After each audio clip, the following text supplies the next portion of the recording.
There's two spots right here in the front. One right here, right here. There's one right here on the side. One right over here. There's one over here on the side. Is anybody sitting there? There you go. All right. Yeah, there's one on the far end over here. Two. I wish we had bigger space. This is a good problem to have, I guess. Can I sit right there? You can sit right here. As long as your hair is... All your comments will be heard around the world. Yes, they will. Make sure I don't say anything. We start talking the same. Hey, there's a spot on the end, Brian. There's one here. Right here. There's one back there. There's one there, one here, one here. I don't bite. Well, you can pan the camera. All right, I'm in the perfect position. I guess. I didn't know camera operator was one of my R&Rs. Favor, will you move that over just a little bit this way? Maybe like just a hair. Toward you? No, toward that way. There you go. Hang on. There you go. Perfect. Okay. All right, we're going to be looking at Proverbs chapter 3 really quickly. So if you have a Bible, anybody have the Message version either on your phone or somewhere else? Anybody have that? Could you open up the Message for me? I'm using your Bible because I have my phone. You do have it, and there's no issue with me. She said there was some other lady who told me. What I want us to do really quickly is we're just going to take about 4 minutes or so, maybe 5, and we're going to read this passage in 2 different translations. And I want us to just take about maybe a minute in between each passage, each time it's read, and I just want us to, in silence, which is a little awkward, think about it. We got 2 seats right here, one over here, and then one over here. You come sit next to me, Angie. There you go, Angie. We have. Angie, We you can come sit really here. have. Daryl can sit up there. But there are none. Do what? One across the hall? They've got about 45 Hey, to come sit 50. next to me, and Daryl can sit. Does that beat us? Well, no, it's about the same, but if they moved here, they'd be in the same. Here's an extra. Are they They're tougher than us. That's right. Can we take them? I think we can take it. I'm good. I think we can take it. No, you're fine. Oh, it's me. We're going to be looking at Proverbs chapter 3, 1 through 6. Is that where you want me to go? Yes, that's where I want you to go. This is not a new passage. We've read this a lot, but it's going to be really beneficial to our conversation. Proverbs 3 what? 3, 1 through 6. Okay. I'm going to go and read this first one, and this is what I'd like us to do. I'll read this first passage, and then we're going to take literally 1 minute of silence. And in that, I want you to listen as we're reading for a specific word or phrase to pop out to you.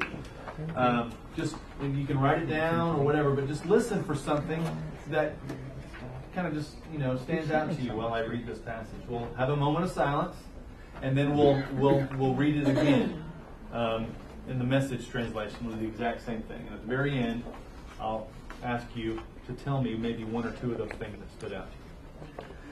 All right. So about 10 seconds of silence, and then I'll read.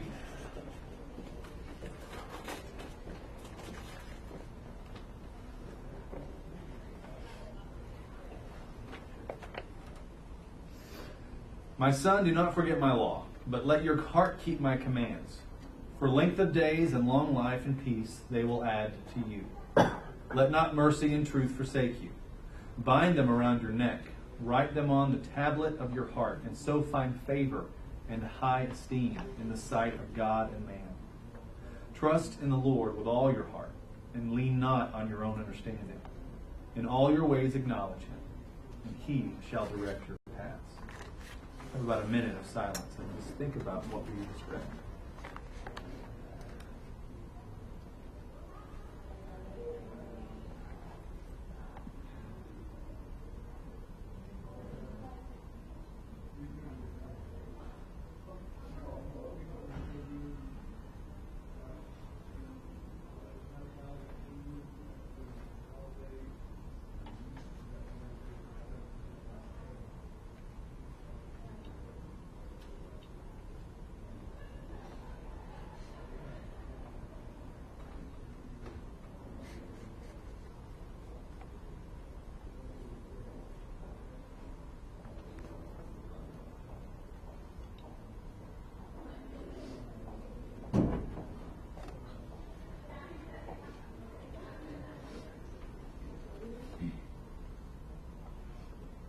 Bobby, could you read that next?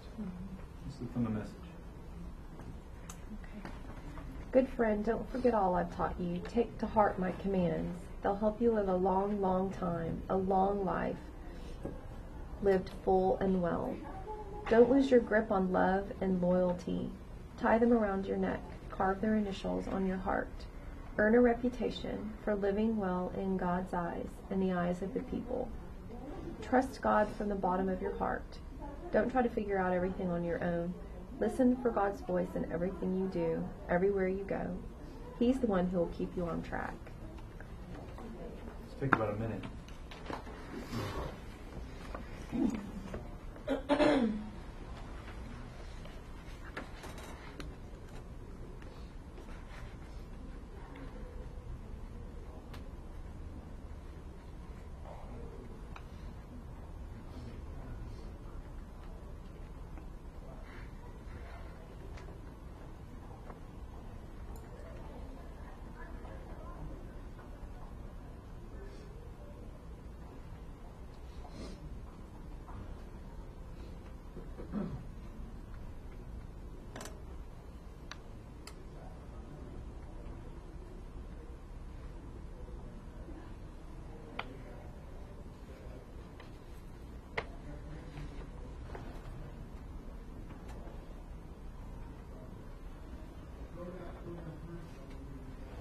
Is there a word or a phrase that stood out to you in both of those readings? If it is, just shout out the word. Heart. Heart. Trust. Trust. Full. Full. The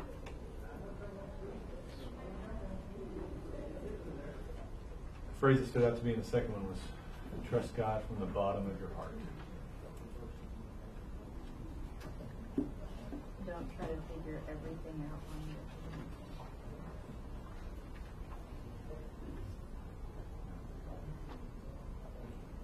your own. Well, today we talk about this idea of trust. And I'm going to let Brandon kind of take it from here, and then we'll talk more. Yeah, get over here. Yes. There you go. As we talk about trust, you know, that's really whenever we talk about faith and trust, they're all really interlinked.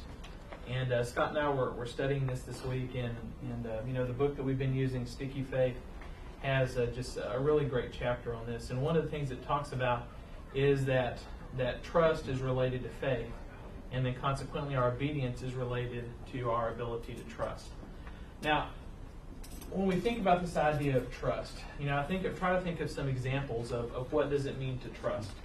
And I've got a couple of examples in my head, but what can you come up with? What are some examples that you have to trust?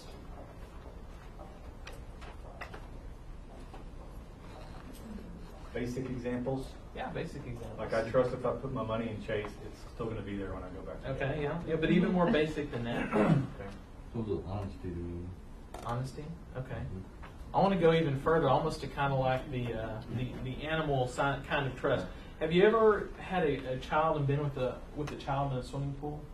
You know, you've got a little kid. You know, my kids, when they were little, we had a swimming pool, and it had an area that was about 3 or 4 feet deep. And one of the things that my kids loved to do was to jump off the edge and jump onto me. You know, I would be in the pool, and they would jump onto me. They would jump onto me, and it was one of those things that they could do it for hours on end, because you know they had this innate trust that nothing was going to happen, and they had no fear. And you know, and sometimes it was the situation where you might not have even been ready for them to jump, you know, but it's like the instant they get in, they run and they jump and they jump and they jump and they jump. Well, that went on for quite some time. Our youngest daughter, you know, one spring, it was like before spring break, and the pool was still just absolutely ice cold, but the kids were dying to go swimming.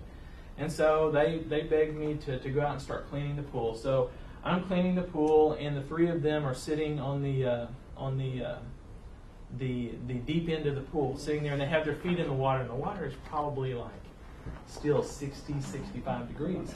And I'm on the opposite end cleaning the pool, and I hear this splash.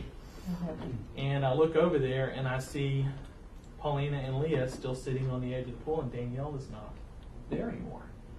and I look and I see her floating or sinking to the bottom of the pool. Well, instantly, Paulina dives in, and she was probably, I don't know, probably 4 or 5, maybe a little bit older. She instantly dove in, and she had Danielle, and she was pushing her to the top. She's a very strong swimmer. And about that time, I mean, all this is happening in the amount of time it takes me to run to the other side of the pool. By the time I got there, she had her to the top of the pool and to the top of the water, and I pulled her out. And you know, it turned out good. The point of that illustration is that from that point forward, Danielle would not jump in the pool. She had lost her ability to trust. You know, likewise, a child, you know, many times we tell our children, or you tell a child, don't touch a stove. You know, and if they trust you, they don't touch it. But sooner or later, what ends up happening? They touch it. And they touch it because they don't necessarily trust that it's not going to hurt them. So the illustration I have is, you know, a lot of times whenever we have faith, we have trust, you know, sometimes our trust fails because we don't know. Sometimes we just don't trust, and sometimes we have to suffer to see that. Now, every thought and action and decision that we have in our lives comes down to the idea of in whom do we trust? Do we trust our instincts? Do we trust our desires? Do we trust our own convictions, or do we trust Christ? Now, I don't know about you guys, but this whole idea of trust, I'm trying to bring this, you know, full circle. What happens whenever we don't trust? What ends up being our mode of operation? We depend on ourselves. We depend on ourselves. Try to control everything. Try to control everything. A lot of times, whenever we don't trust, we end up going into an area of fear. And whenever we don't fear, we end up reacting rather than responding. We end up controlling rather than guiding. We end up forcing rather than shaping, and dictating rather than listening. And I think that's important. You know, I relate a lot of stuff to kids because that's where I'm at in my life. And I'm a parent first and foremost at this point in my life. And when we talk about trusting, you know, we have to trust God with a lot of different things. Do you have that next slide? One of the things that the book points out is they ask the question of, you know, what is the practical side of trusting? What does it mean to trust? And they lay out several different scenarios. And I thought about this, you know, what exactly does it mean? Let's turn to John 6:28, and I want us to take a look at that right quick. Do you have it in here? No, not yet. Yeah, John 6:28. Will someone read that for me?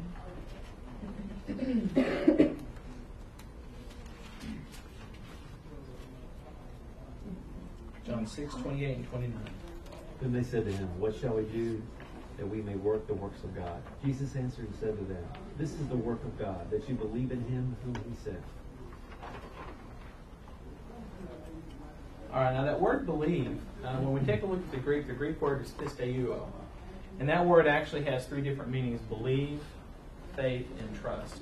And those are all interconnected words. When I was growing up, and even recently with my kids, you know, the way that we typically teach, and Rick kind of hit on it this morning, is we kind of teach the do's and don'ts of being a Christian instead of really putting our faith in things.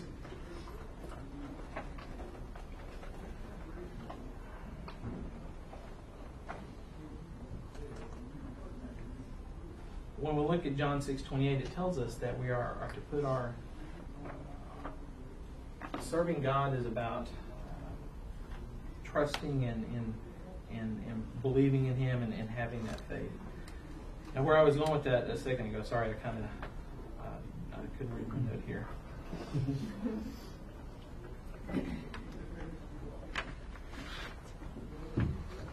What does it look like to trust God? Okay, let me go back to this. I'm sorry, I kind of got a little off my outline here. When we trust God with our relationships, you know, what does that look like? Let's go ahead and kind of throw some of these out there.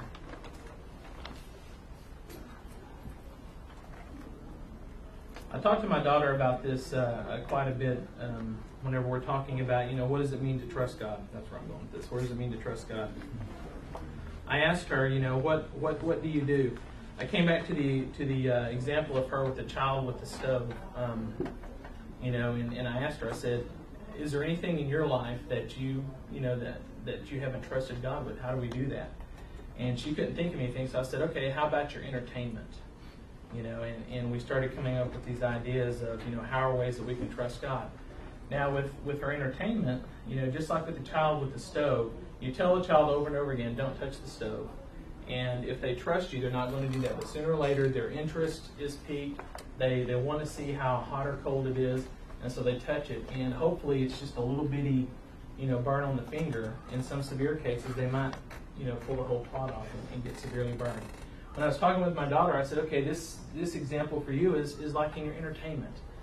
She recently discovered some website called Reddit, which has a bunch of it's kind of humorous, it's kind of funny, it has a lot of these internet memes on it, and some of them have profanity, and some of them are pretty lowbrow humor. And I was telling her, I'm like, Leah, that's just not, it's not the right kind of behavior. And she's like, well, it's fine, it's not bothering me, it's no big deal. And I'm like, I told her, so we need to trust God with our entertainment. He tells us to stay away from those things to keep our minds and heart clean and pure. And as I was kind of challenging her on this, I asked her, I said, how has this changed the way that you think, your internal thought process? Well, as we talked more and more about it, she's gotten to where she's starting to enjoy lowbrow humor. It starts to infiltrate her where now, some of these curse words that she sees are more and more a part of her internal thought process. And I'm like, just like that little child, at first you don't know what's going to hurt you, and now you do. And so we have to trust God. We have to trust God with our entertainment. We have to trust God with our relationships. A lot of times it's hard for us to invite people over to our house. That's one of the things that Tanya and I have really worked hard to do is to open that part of our life out. It's hard to invite people in, but God tells us that His body and that His people are people that can help us. They can edify us. They can build us up. And when we trust God with our relationships, we see blessings. A lot of times we want to just, hang out with people from work. Maybe we have relationships that don't edify us, that don't build us up. And we're hanging on to those for whatever reason. But when we trust God with those relationships, we see blessings that are just innumerable. We've seen that in our lives. These are some practical ideas to how to trust God with your relationships. Open your home and family to neighbors and friends. Let people become a part of your lives. But there's other ways that we can let God. We can trust God. We can trust God with our money. How many of us do that? What does that mean? Yes. You said how many of us do that? Oh yeah. Yeah. What does that mean? What does that mean? How do you? Well, how do you I trust think God it with your means money?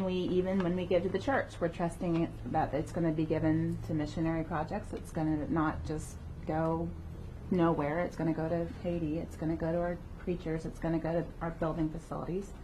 And when we give money, we loan money to friends sometimes, or maybe our parents loan money to us sometimes. They're trusting that it's going to be used for the right reasons. Sometimes, though, somebody has a need, and you may not know them really well, and you may have concerns they're going to waste it, but that's not your problem. That's between them and God. That's when you start, I think, really having trust in the Lord. Good, good. What about trusting God with your time? What does that look like?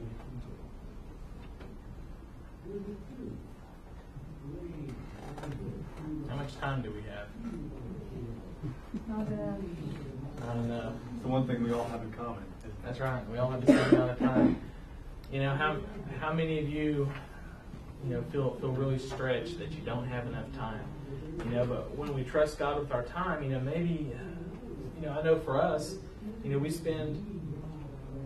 make time for Bible study, we make time for prayer, we make time to do things. We trust God with that stuff. And, whenever we allow God to have part of our time, I've constantly been blessed by it. And here's a really hard one.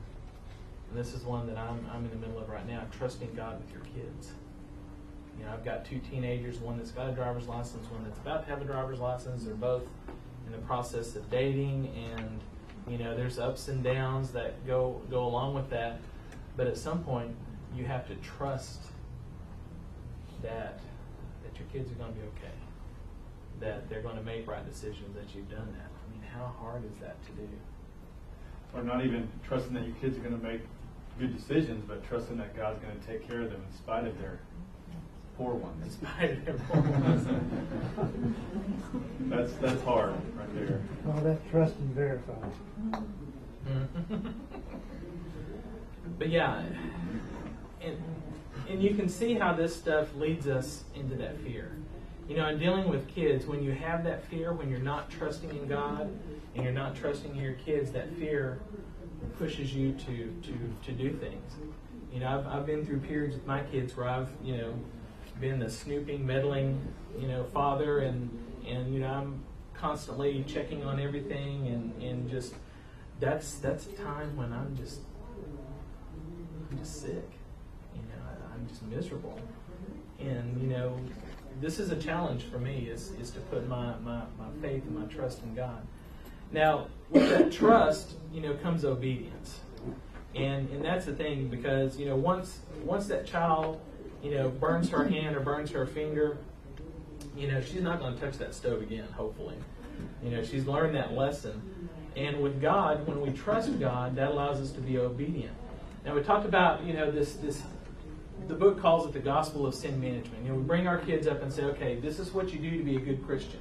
You go to church, you go to youth group, you're honest, you're good. This is what you don't do. You don't curse, you don't steal, you don't, you know, we boil Christianity down to do's and don'ts. And what is beautiful is when we teach our kids to be trusting and faithful. Now, you know, the spiritual disciplines are important, but they're not important because, you know, we're not reading our Bible necessarily to earn God's favor. We're reading our Bible to put us into a position that we can be drawn into God and to Christ, into that trust more fully. And I think that's what the important lesson is for each and every one of us, is that, you know, a lot of times we do these things, we serve, we participate, you know, we teach, we do all these things thinking that we're there trying to earn God's favor, when the blessing for us is that doing these things puts us into a position where we can experience that trust. And when we experience that trust and we're obedient, then that builds our faith. And that's really what we're here for. I mean, I don't know why you guys are here in this class. You know, I'm assuming that you're here because maybe something is missing. You know, maybe you don't feel your faith is strong enough. Maybe you don't feel you have any faith. Maybe, you know, you're trying to figure out how to pass your faith on to other people. I don't know. I don't know what your reason is for being here. But it all comes down to the fact that we have to be ready for when our faith is challenged. And we have to be ready to trust. You know, I like what Scott said. Scott came up with this quote. We were trying to remember it last night, and fortunately I wrote it down and I highlighted it because, you know, we come with lots of stuff. He says that faith is what you do and how you live because you trust. Let's discuss that. Faith is what you do and how you live because you trust. What does that mean to you?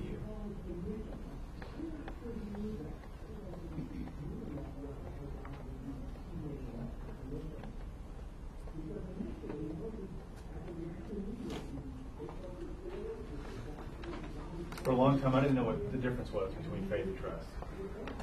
You know, I thought they were kind of one and the same, really. But as I'm thinking about it, I'm thinking that faith is really more the all-encompassing aspect of what you know, how you operate. And I think it has to be because of something. I mean, a lot of times I would say, give me more faith, and I'd just expect it to be dropped upon me like some magical, you know, pixie dust or something. And I think it's more than that. You know, there's a natural process that God's kind of put into play here when it comes to the spiritual world, that, you know, faith comes from the things we believe, the things we trust in. Yeah, and whenever I was thinking more, we had studied that passage in Hebrews chapter 11, a couple of weeks ago. And whenever we started thinking about how faith and trust are interrelated, I went back and kind of reread that chapter thinking about those things. Because if you remember, that's the roll call of faith. So we have all these things where by faith Abel offered a better sacrifice, by faith Enoch was taken away, by faith Abraham obeyed. When you think about all those things, how does trust and faith and obedience all interrelate? I mean, it's just laid out for us right here. Just like it says, by faith, Abraham, when he was tested, offered up Isaac. There was some obedience there, but that obedience came from his trust. Because what did he trust about God? Anybody remember the story of Abraham and Isaac? What was happening there? He sacrificed his son. He had faith that God could bring him back alive. Yeah, if you remember, Abraham and Sarah were old. That she was like in her 90s. She has this child. Abraham has the promise with God that his descendants will be numerous. And so he has to know that somehow God's going to make this happen. So he has this son, Isaac, in his old age. God tells him to go and sacrifice his son. There has to be faith and trust there that somehow he's going to have descendants as numerous as the stars and as the sand on the beach.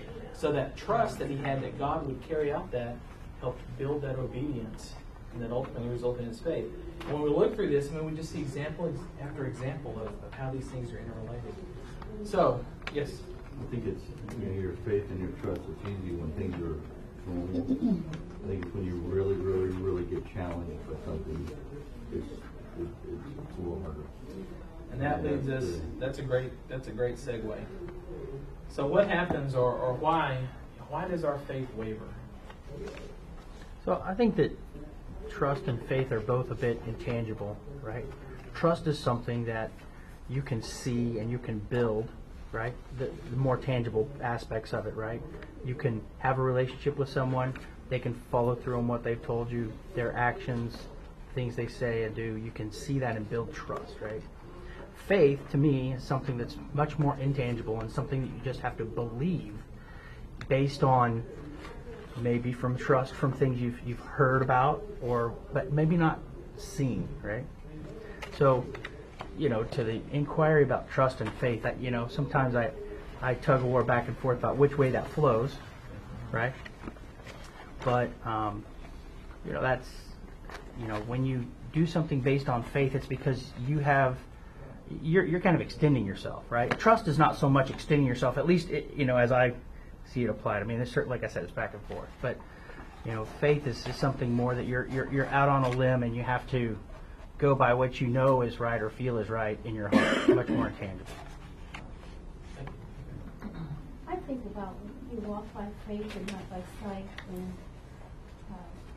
dependence is a dependence. That's what Abraham did. God told him to leave, and he didn't just. Certainly, he didn't know where the new place would be, but he believed, he had faith in the one that told him. He had that dependence that he would see whatever he would do, whatever he said he would do. So, to me, trusting God and having faith means, okay, God, I depend on you to see this through. Because I don't know. I can't see the future, and I can't, it's out of my control. I can't really control this, so I'm just depending on you.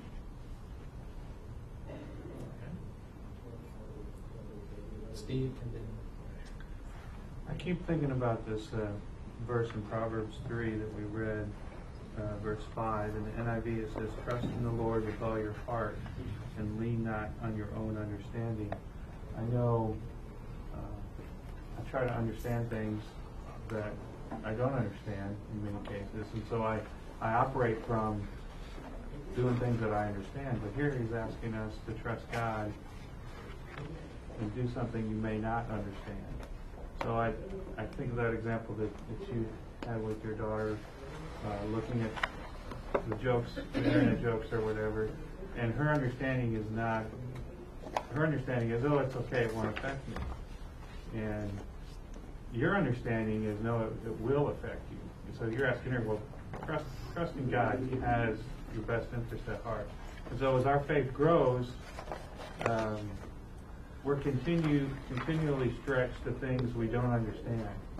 So I think that's how, we trust God on this, and then we understand that. Well, God's calling us to the next thing that we don't understand. That's, I think, the progression where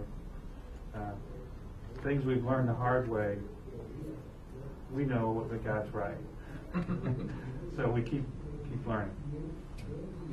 Very good. Very good. Yes, sir.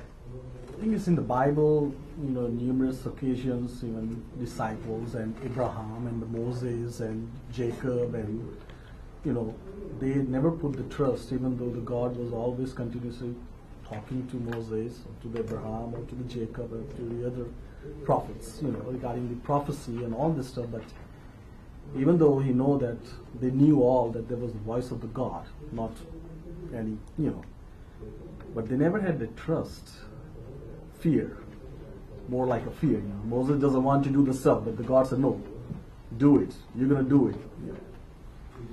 Same as Abraham. He doesn't trust on the God, but somewhere he just, in the fear, just accept what the voice was, accepting that, okay, that's the voice of the God.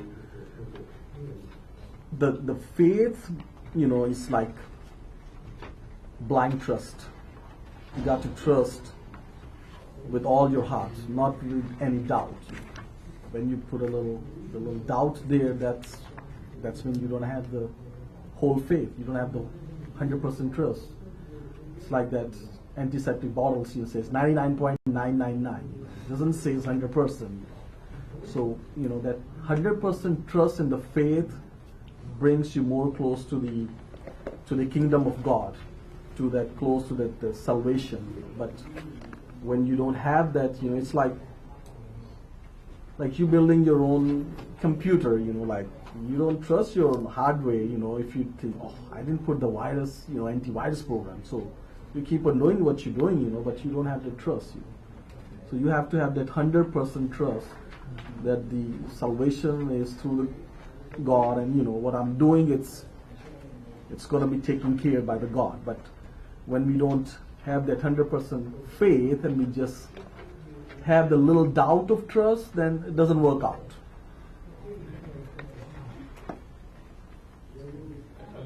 I have a thought, and I'm hoping not taking off. Abraham and all these others that are listed there in chapter 11 give us hope because they weren't perfect.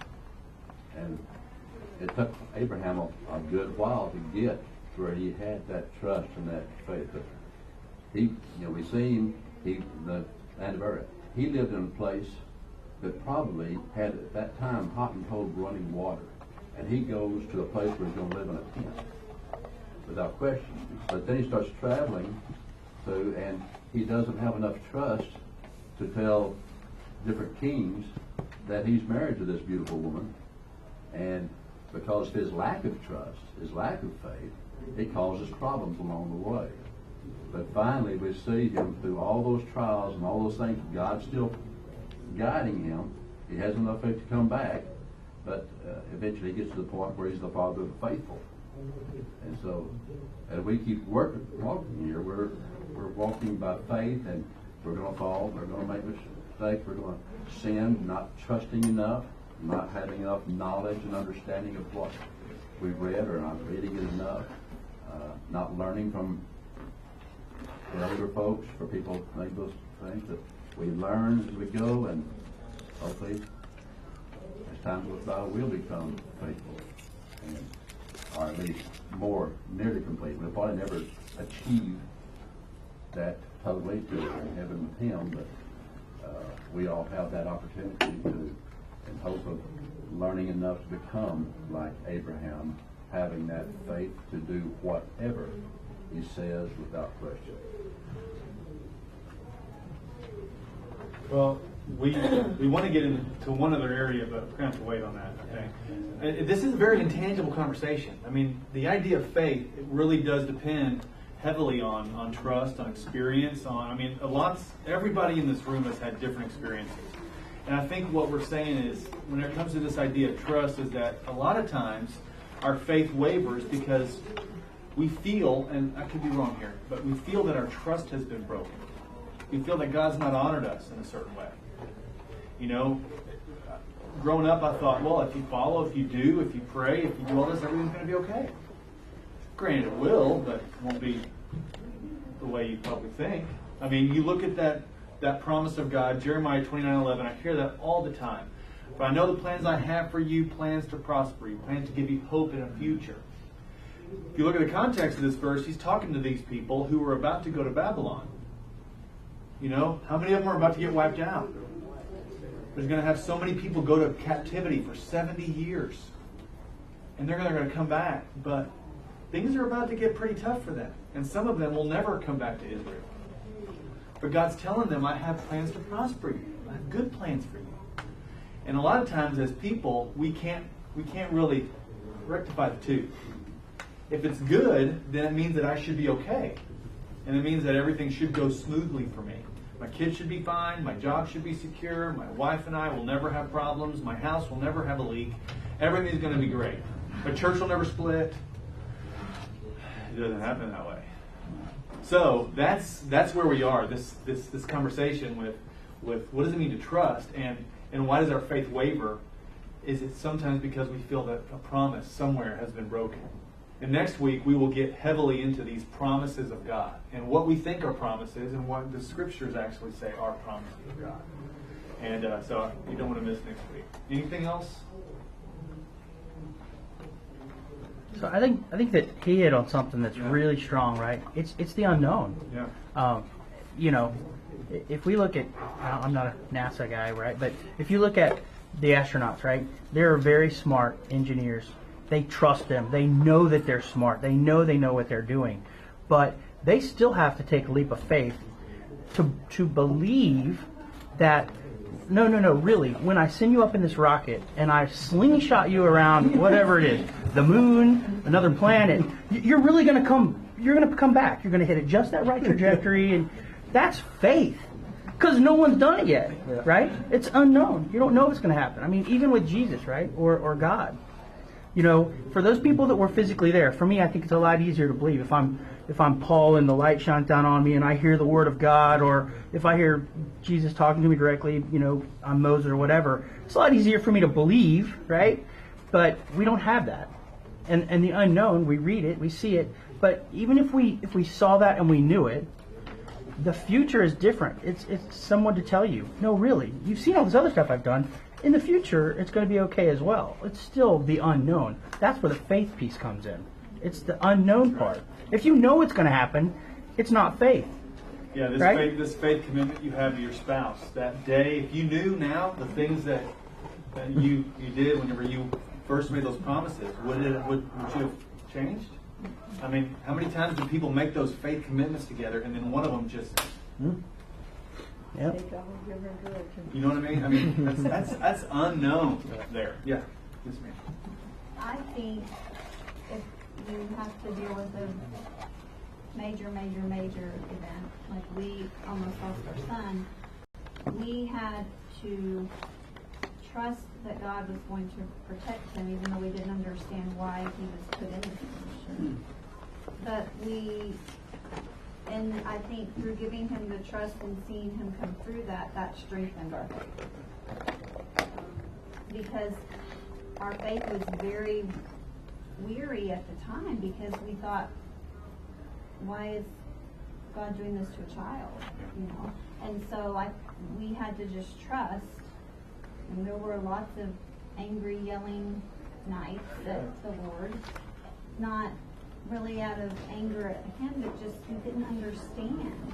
And as much as we would try to get into the scripture and try to figure it out, it just didn't make sense to us. So I feel like our trust, we had to just trust. And then that grows our faith.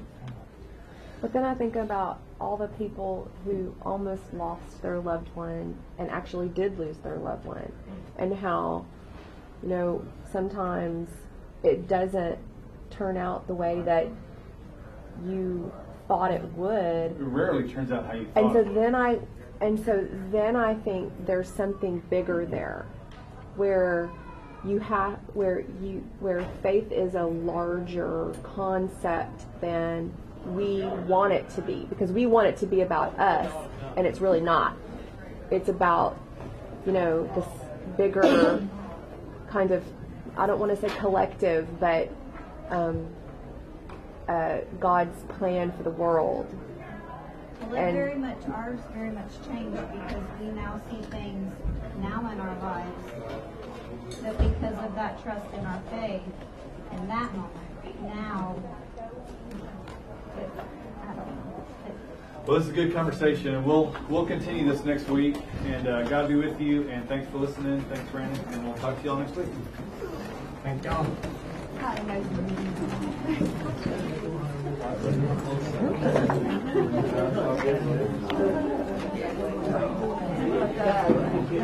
know.